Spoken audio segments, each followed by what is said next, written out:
what's up, Retrothon? I am MadMega. How's everybody doing this afternoon? I get to play for you one of my favorite games. It says Happy Birthday Bugs here because this was released on Bugs Bunny's 50th birthday, which was in 1990. So just to give you an idea, everybody talks about how amazing LeBron is at 39. This dude beat the Monstars when he was in his mid-50s. Okay, so this isn't supreme athlete, right? So just give you an idea of what we're working with here, right? So here we go. We're gonna get started here. Timer starts on control here, so we're gonna run through this. I'll tell you the story. You don't need to read any of this. We got plenty of time to talk about all of that, and so we'll get started here in 3, 2, 1, go. All right. Let's get started. So this is one of many games that I enjoy where you play as an animal that wields a mallet to defend themselves against random threats. So you'll see another one of those later this week, but for now this is the first one. And so basically what we have here is we have Bugs. He's operating here at a blistering fast 16 frames per second, and we're trying to make our way through here without... that has legitimately never happened before. Okay, let's try that again. So, long story short, it's Bugs' birthday, and his fan club wants to throw him a birthday party. Now, all the other Looney Tunes are like, hey, why does Bugs get all the attention? And I guess, he's everybody's favorite for a reason. I guess, he's pretty cool. But anyways... So Bugs, all of his Looney Tunes friends who are jealous of him have decided that while Bugs walks to his birthday party, that they're all going to try to stop him. And so we will get to run into some of our favorite Warner Brothers characters, like bunch of red and green balls to get stuck together, bouncing back and forth, semi-sentient mallet device. These are the bullet sprinkler, which is also a thing apparently. So, some of our favorite Warner Brothers Looney Tunes characters, again, semi-sentient clock, really cool. And then occasionally we see a real Warner Brothers cartoon. This is Tweety. Anybody who's ever played this game knows Tweety's the worst character in the entire game, and we all hate Tweety. Tweety basically hides behind a foreground object so that Tweety cannot take damage. And that's our first bonus round. The real key to the speed tech in this game is that we want to collect as few carrots as possible. Because every 10 carrots that you collect, you have to do a bonus game. And the bonus game's not too bad, but the real problem is if you're unlucky and you get multiple 1-ups, it can slow you down and cost you a significant amount of time because the game, as it pays those out, does it very, very slowly. And you can get a 1-up, a 5-up, or a 50-up. And the 50-up takes about 2 minutes of time loss, I want to say. It happened to me in practice earlier this week, and... I tried to, raise my hands in the air with every 1-up, and by the end of it I was tired, which says that I'm both out of shape and it's a lot. So we'll see how many of those we get the opportunity at. Hopefully not too many, but, sometimes things can go a little off the rails. Again, here, we're just sort of making our way through here. There's some random platforming sections. Again, the real difficulty, I would argue, of this game is that it runs very, very slowly. This is a really solid game, I would argue. I had this as a kid. I played it a ton, but... it just only runs at 60 frames per second when you're going in and out of a burrow like that. So that was Wile E. Coyote. That's the end of Wile E. Coyote. You'll notice at the end of each stage here, a giant carrot falls from the sky, and then we float away in a balloon. I don't know either. I got nothing for you. This is the Looney Tunes. I mean, is that not sufficiently loony for you? I don't know if that's too loony. Is that not loony enough? I don't know, at a certain point, I feel like when it happens 24 times, because there are 24 stages in this game, you start to feel like it's not that loony anymore. Or maybe you just get loony. I don't know. So here we see a little seesaw, and of course, physics. It's pretty cool. You get a little boost. Which just goes to show how hard he's swinging that mallet, you know? It's pretty impressive. We're gonna walk on those platforms because if we time it right, we get a little bit, the smallest of speed boosts from walking on platforms that are going in the same direction that we're trying to walk, and we lose a little bit of time if we walk against those. This is Daffy. Daffy doesn't actually do damage to you, or doesn't attack you in any meaningful way. He just kind of walks back and forth, so he's not too difficult to deal with. So this is our second desert stage. It introduces the earthquake mechanic. It's super cool. I say with no sarcasm whatsoever, I assure you. It really doesn't do anything except shake the screen in a very annoying way. It's not terrible, but probably doesn't need to really be there. We take that deboost so we don't get hit by the spikes. The spikes will do a full heart of damage. You can see from up at the top of the left of my screen there. You see a carrot counter, and you also see 3 hearts there. Spikes do a full heart's worth of damage, while most other things will only do a partial heart's worth of damage. So you see you went from red filled in to white filled in to black filled in to transparent heart, and then lastly you would lose the heart. So you actually have a fair number of hit points, so to speak. All right, here's another Tweety fight. We're gonna try to just juggle him out of that cloud, and you know, we say, hey, you get off of my cloud. That's an ancient reference, but it's a good song. So we're retro here. It's cool. All right, so these bullet sprinklers are also super dangerous because their bullets do a full heart's worth of damage. Now, walking into them does not do a full heart's worth of damage; only does a partial heart. But that just gives you an idea of like sort of the damage that we're sort of looking to deal with, and where we take and why we take damage on certain enemies, and try to avoid it from certain others. I was a little too low, and unfortunately that's going to make this next section a little bit dangerous. We should be okay. Yep. All right, we're going to be okay. I believe. I believe in us. Okay. Whew. That's a transparent heart in the corner. That's not an ideal scenario, but guess what? Big carrot. We are out the door. Whew. I wasn't worried, were you? All right, here's another bonus. All right, lucky so far. No bonuses, no bonuses. That's good. That's good for our time here. So again, we're trying to avoid carrots. However, in some cases, we actually need the carrots. We use them to make platforms. When you collect them, the carrot sort of stays there, but it doesn't... the background of it, it becomes the Warner Brothers logo, which is actually one of the ways that you can tell this game from the Japanese release. The Warner Brothers logo is used in this version. I think it is a different logo. I forget what it is. Unfortunately, now that I reference it, but it's a different one in the Japanese release. So that's one way to tell these apart. So here we're coming up upon our next major boss. This is Yosemite Sam. I'm gonna pick up that heart for safety because this boss, not super dangerous, but each bullet does do 1 heart's worth of damage. So if you're not careful, you can get hit, and there is a limited cooldown where when you have taken damage, you are not allowed to swing your mallet. So in the boss fights like that, it basically means that you can get into a rhythm where you just keep getting hit and you can never actually fight back. It's one of the tougher things, but honestly, that fight, the strat that I use for that is the exact same one that I used when I played this one as a child, which is to run straight at him and time my jump and time my swings so that I kill him before he can hit me.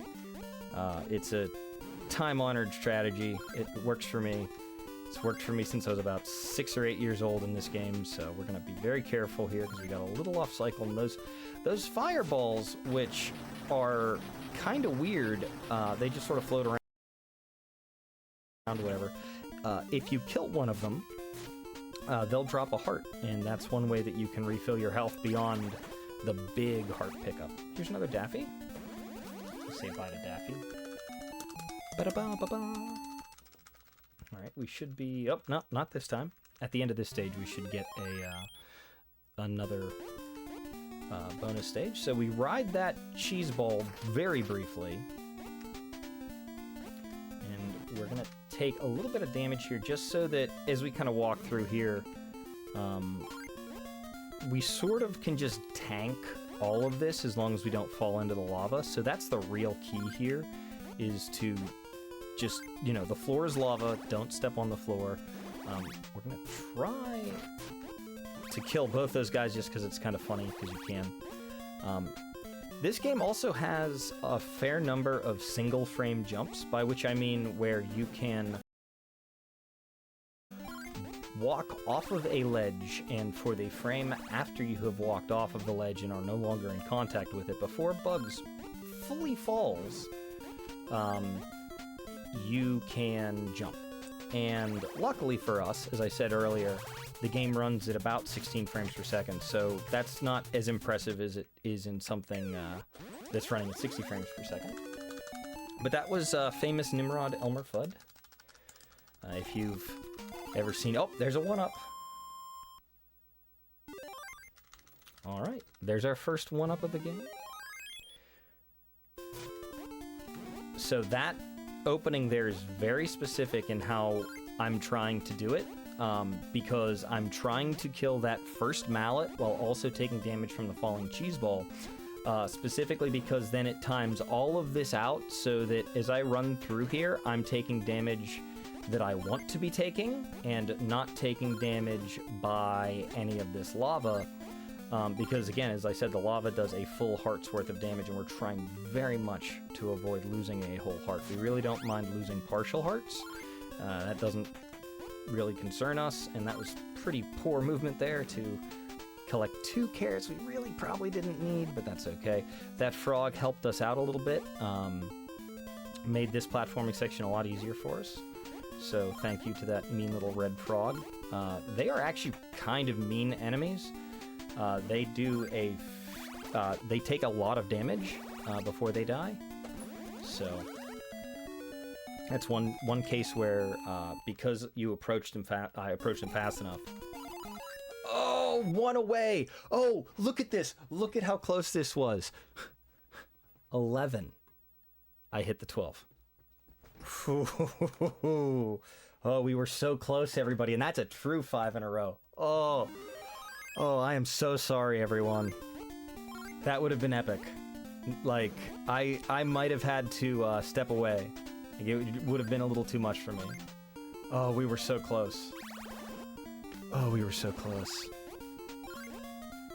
Alright, so this section here, that frog's gonna literally jump over me because he's on a, he has the high ground, Anakin, and he just jumps straight up over top. It's kind of convenient. So that's another way that you can kill enemies, is if you are standing on top of them and hit them with the mallet, you'll send them the opposite way. And I use that to my advantage. Oh, no! I used that to my advantage there, because normally the frogs with direct hits would take quite a few more hits to go down, but when they bump into each other, they actually do quite a bit of damage, and will take each other out. But unfortunately for me, I mistimed that jump, and that was very strange, I have to say. So we're gonna try to do this a little better this time.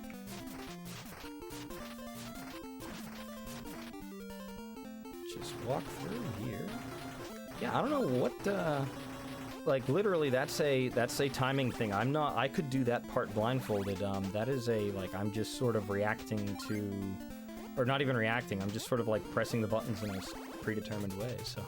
Alright, so this is Sylvester, and I honestly, I don't know who this little dude is. Sylvester Jr., I'm gonna guess, maybe, if they're the clever types, right? So they're riding skateboards. They are totally rad. But that's the end of them. So unfortunately, the way that that's sort of timed out, now we now have 19 carrots. Luckily, it is not enough to trigger the end of the level bonus rounds. That's a whack-a-mole game, and we really don't want to play those. Those are really slow. We're going to have a couple of rounds of the bonus game after this, however, but that's okay. We can do a couple of rounds of bonus game. We're going to try to jump straight off of this. You hold A, and bugs will continue to go up. It's kind of neat the way the bugs' physics work in this. You can bump your head into a ceiling, but he will continue to go up as long as he would have gone up were he not bumping his head. So it gives you a lot of flexibility. I'm just going to take my time here, you know? I mean, why rush? I'm kidding. We're going to grab this heart. And the reason we do that is that you can notice, like, the falling water, the waterfalls here, they do a full heart's worth of damage, which is obscene. I guess bugs can't swim?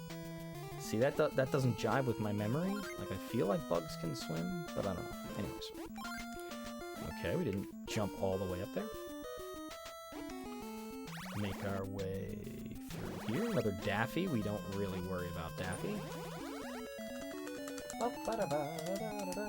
That's okay. So now we have a couple in a row here. Let's see. Maybe we can get another one up or two. Hey, another one up. Cool. And we'll definitely get one more this stage too. Maybe even two more, honestly. Some of these jumps where you're trying to avoid carrots, I'm taking a little safer in the interest of not dying. So that sequence, you just need to be fast enough to avoid dinging the letting the screen go black. The oil canisters, when they catch on fire, everything goes dark. I guess it's sort of like this reverse Looney Tunes fire that, like, instead of lighting things up, it makes them... Look, man, it's a video game. I don't know what you want from me. That's how it works. So here's a ghost. We're gonna hit the ghost. It doesn't matter. He's a ghost. Speaking of ghosts, there are a pair of games coming up shortly after this that may or may not involve ghosts and ghost busting, so be sure you stick around for those. Here's a Tweety fight. Now we have to wait for our stars to go away, because that's all the director ever wants is stars. You know, they don't want birds. Not tweeting birds. Oh, another one. Okay. Round 3.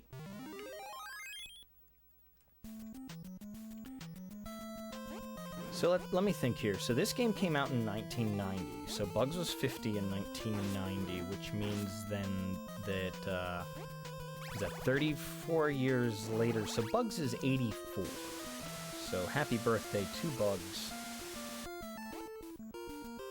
I actually believe that this came out in April of that year, so it is like legitimately the 34th year of this game.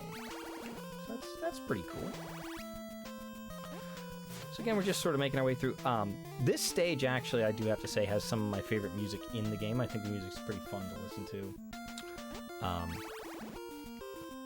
And there's a little bit of a puzzle element to some of the later stages here, where like you're sort of going through and you're trying to find the most efficient route through some tunnels and different things that you can like hop through tubes like this. Here's another Daffy. Gotta jump here onto the Wabbit season sign.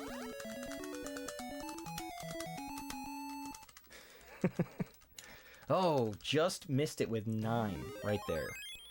Now, that might not be good, because I pick up a fair number of carrots in this stage. This is the stage that really makes it so that I don't have to visit the eye doctor very often, if at all. Just pick them up quite a bit. Walk through that oil can so we don't get hit by that particular bit of waterfall. We get hit by that hammer, and we're actually doing mostly okay. We're a little low on health. We'll probably deal with that real quick by taking an intentional bit of damage coming up here in a second. But first we have a little bit of timing. If you really want to push it, you can make some of these jumps that are like super scary while also managing to get very few carrots, but I will tell you, it's really scary, and I'm not entirely certain that I would say it's worth it, but your mileage may vary. But here I'm being just a little cautious. This is Pepe Le Pew. You can guess what that cloud is. We avoided it. So, whew, just missed out on another extra long bonus section. This may well be the hardest stage in the game, this very nice green, lush forest area, because of stuff like that. And I was a little extra cautious there. I probably could have went immediately, but those are really scary. Those when you grab onto one of those vines, Bugs doesn't necessarily hold on where you grab it, and some of the vine's hitboxes don't quite work the whole way through. So you run into this position where, unless you're very clean with your movement, which clearly, super clean, everybody. Like, really. I wanted to keep that change of music note because it gives you a slightly higher jump, and it would allow me to jump up to there, but because I don't have it, I can't make it, so I have to go the long, sad route. But that's okay.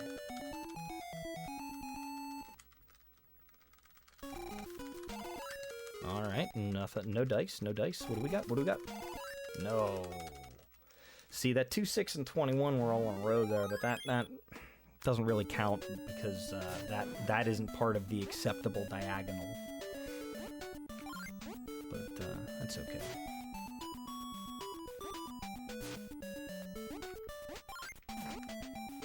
So we're gonna not pick that guy up. Try to jump over that. There's Oscar the Grouch. I assume. I mean, we never see him, but you know. Who else is hanging out in a garbage can all day, you know? Synergy. Another Elmer Fudd. Say goodbye to Elmer. Bye-bye. No bonus rounds. We like that. We like no bonus rounds.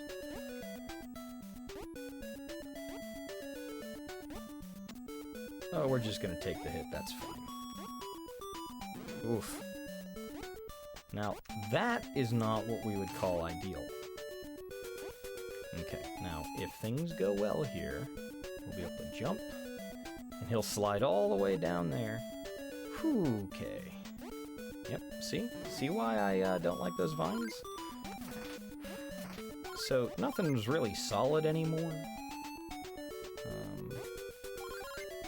If you were scared, you had every reason to be scared. I was scared too, but I knew there was a heart coming up, so I was probably less scared than you were. But it was okay to be scared there. I was totally scared.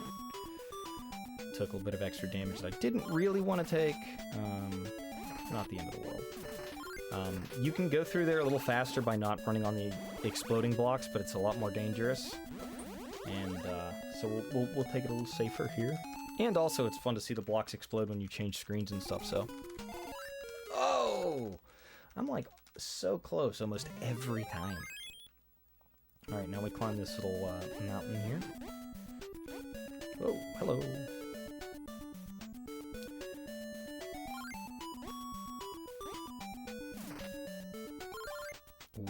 Wow. Okay. So this section here, we're really just trying to get from one spot all the way on the other side as quickly as we possibly can.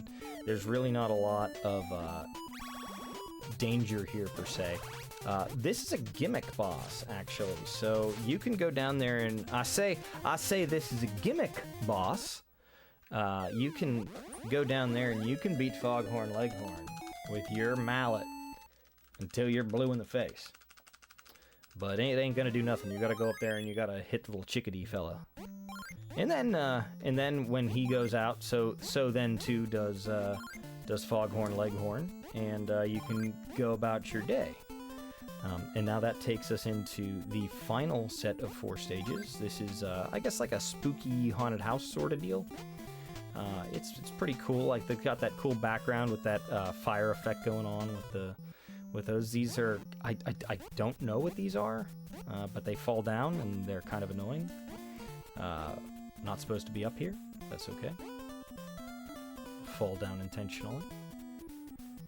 A lot of, like, movement here. Things falling down, enemies just sort of hanging out. And we have a new type of pipe traversal system, but in the end, it's all the same. It's one more Daffy or 2. And we get... Hey, we get one more 1-up. So that's 6.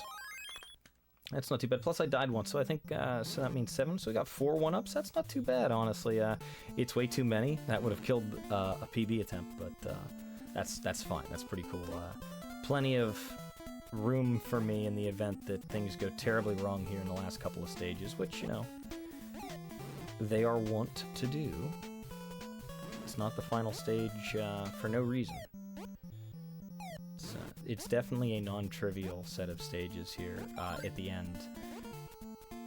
I'm gonna try to not get into too much trouble, because in an ideal world we take some deboosts and things. So ideally, especially the next stage and the stage after, there are a lot more about health management than they are about just about anything else that you're doing.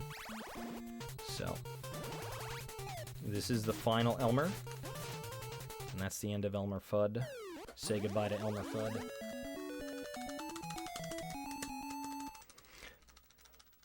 Alright. Oh, if we'd have gotten a 1, that'd have been a pretty good one, but no dice. Alright, so this is the last chance we have for any bonus shenanigans, so we'll see what happens. But we are going to pick up a handful of carrots here, specifically both because accident and also because, you know, hey, let's get one more shot at a whole bunch of extra lives that at this point we really don't need. But why not, you know, it's fun.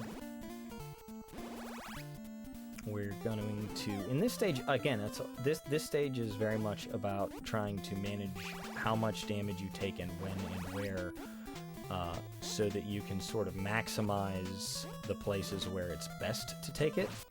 I'm jumping in very specific locations as well because there are false floors there. You can see where they are by the fact that the floor is sort of wonky in certain areas.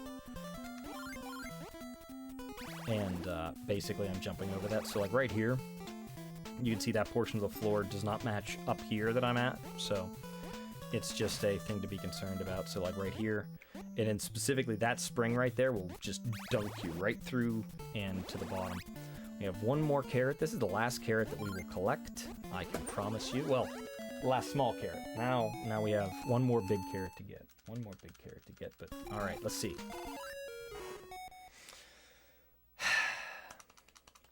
Sorry, everybody. I did the best I could, but we only got 4 1-ups. We didn't even get a 5-up. I'm sorry. I was hoping to get a really good, aka bad 1-up, but that's all right. It's still a pretty cool game, and I love RGLTV for letting me play it for all of you today. This is one of my favorite games when I was a kid. It was one of the ones that I had, so naturally it's one of my favorites, and I played the heck out of it.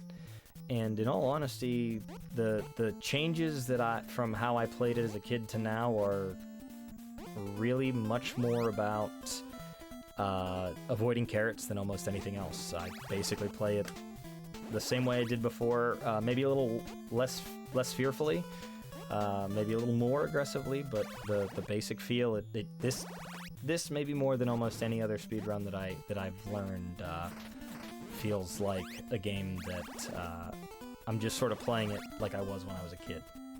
which is really super cool, I think. So if you played this one as a kid, I think that you'd feel pretty good about it. But so this is Taz. We know him. He's throwing footballs at us. And that's the end of Taz, and time is here.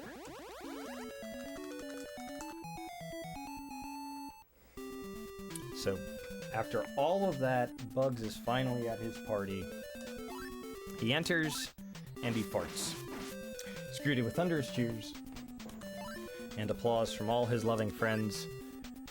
The bunch of weirdos who were just trying to kill him. Gotta love the Looney Tunes. I mean, that tracks, right? You know, because there's Sylvester, there's Tweety, there's Pepe, there's Elmer, there's Taz. That's cool. They're all there. Like, I mean, I guess a couple of them, like, legitimately do hate him. Like, Wile E. Coyote isn't there. Like, I guess, like, he actually was trying to stop him, but who knows? They all shout joyously, "Happy birthday, Bugs," and congratulations. So that's it for Bugs Bunny's birthday blowout. Thank you. Stick around. I've got a few more things coming up shortly for you. They're pretty cool, too.